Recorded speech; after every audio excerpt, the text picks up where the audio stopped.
Today we're taking a trip down to Houston, Texas to take a look at a record that didn't just put Rap-A-Lot Records on the global map, it cemented Brad Jordan, aka Scarface, as one of the absolute greatest lyricists and street philosophers to ever touch a microphone. That's right, I'm unboxing the 1994 classic, The Diary by Scarface. So let's go.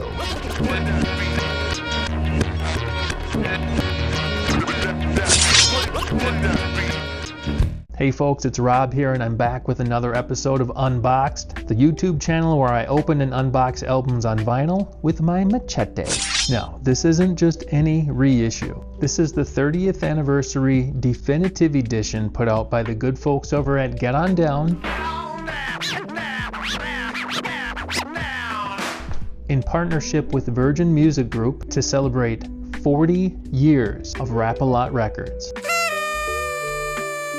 And I almost double dipped with this one because Get On Down went a little crazy with this particular reissue, but we'll get into that later. And before I get out the Machete, do me a favor. If you love physical media, getting a little bit more in depth with music history, or just want to see what I'm cutting into next, then you'll want to subscribe. Hit that little bell for notifications, give it a thumbs up, and leave me a comment. Look, I do this just for the shits and gigs of it all, so any of your feedback is appreciated. Now, if you know Scarface's music, then you know that this particular album really helped put Houston on the hip-hop map worldwide. Did rap exist in Houston before this? 100%, absolutely. The Geto Boys, which was Scarface's group, with Willie D, Bushwick Bill. Before this, they had great success with the song Mind Playing Tricks on Me from their album We Can't Be Stopped, which is ironically celebrating a 35-year anniversary, of which Get On Down, of course, has a reissue of that as well, but I had to pass because, look, I gotta feed the fam too. So, what do you say we get out the Machete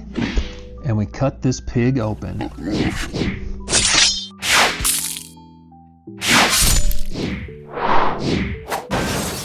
Right out of the gate, you'll notice the OB strip. And look, if you're a graphic design nerd like me, then you'll appreciate the amount of detail they had put into this release. This artwork was meticulously restored from the designer, Mr. Krum. He cleaned up the original 1994 classic black and white cover illustration, making sure it didn't look like a pixelated mess. The blacks are deep, the red lettering pops. Here we've got the 16-page lyric booklet. We'll take a look at that in a minute. OB strip is numbered. I've got 924 of 1500. Track listing on the back. And another bonus is there's an unreleased track on here called Ease Up Now. Previously unreleased, vinyl exclusive. Gatefold. Picture of Scarface right there.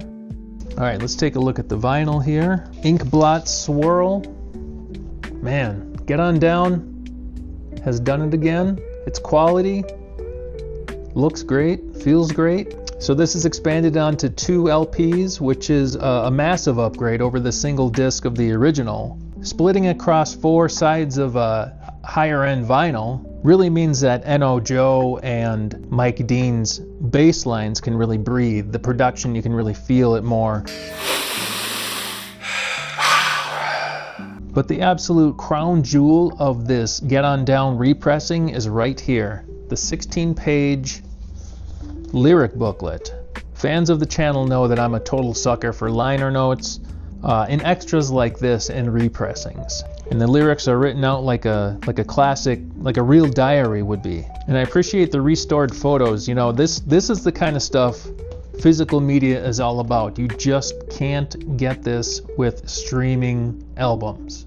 Now, while I bought the vinyl version of this, I have to talk about what else Get On Down did for this 30-year anniversary edition. If you're not a vinyl head, or if you're just like one of these 90s nostalgia nerds who like to collect things from the 90s, they released The Diary on compact disc, but not just any compact disc. They packaged it in a limited edition CD Longbox. I didn't get this, I just opted for the vinyl, but how cool is that? And for you young ones that don't know or remember what a Longbox was, back when CDs first came out in the late 80s, early 90s, record stores didn't want to convert all of their vinyl shelving to display a 12-inch album for a smaller CD. So what they did is when they released CDs, they put them in a 12-inch long box, which basically condensed the album artwork and made it vertical. And sometimes it looked weird. It made it stand up and above in the 12-inch shelving. And of course, it really wasn't the most environmentally friendly way, but this was like the 80s, 90s, where people weren't really thinking in that way quite yet. But Get On Down brought that back. In a limited, only 500 copies. The last I checked, there were still some available. It's a brilliant, nostalgic thing for those of us who remember flipping through those CD Longboxes back in 1994. And on top of that, they also dropped a cassette version, if you want to keep it truly old school. I'll throw a link for all this in the description below for those of you who are interested. Now let's talk about the music itself. The Diary is often sought to be one of the very few flawless hip-hop records. Now, before this album, of course, Scarface was known for his dark, paranoid, horrorcore adjacent storytelling that he did with the Geto Boys. But now on the Diary, he seemed to have grown up, matured a little bit, and he was more of like a street philosopher.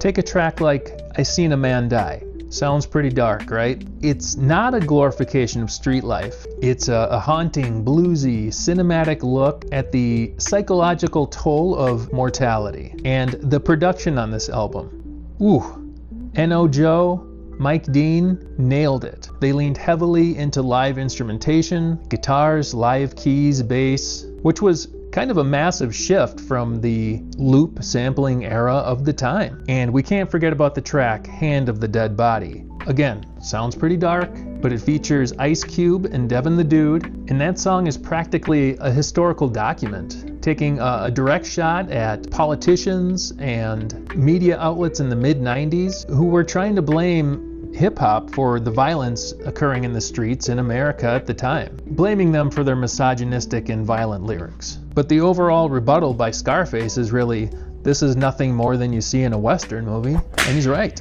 But Hand of the Dead Body in particular was also the debut of Devin the Dude being featured on such a big song featuring Ice Cube too. But also, that's the only song on the album that features guests. I mean, you'd be hard-pressed to find a rap album of today that isn't mostly features. But in conclusion, from the incredible restoration from Mr. Krum's artwork, the 16-page diary booklet, the beautiful vinyl, the bonus track, this is the way an anniversary edition of an album should be done. Get On Down nailed it. As for a rating, I give this album a 5 out of 5 Machete. 30 plus years later, 5 Machetes all the way. Because again, this is the way a vinyl reissue should be done. And it should be the standard, really. Look, I don't ask for much.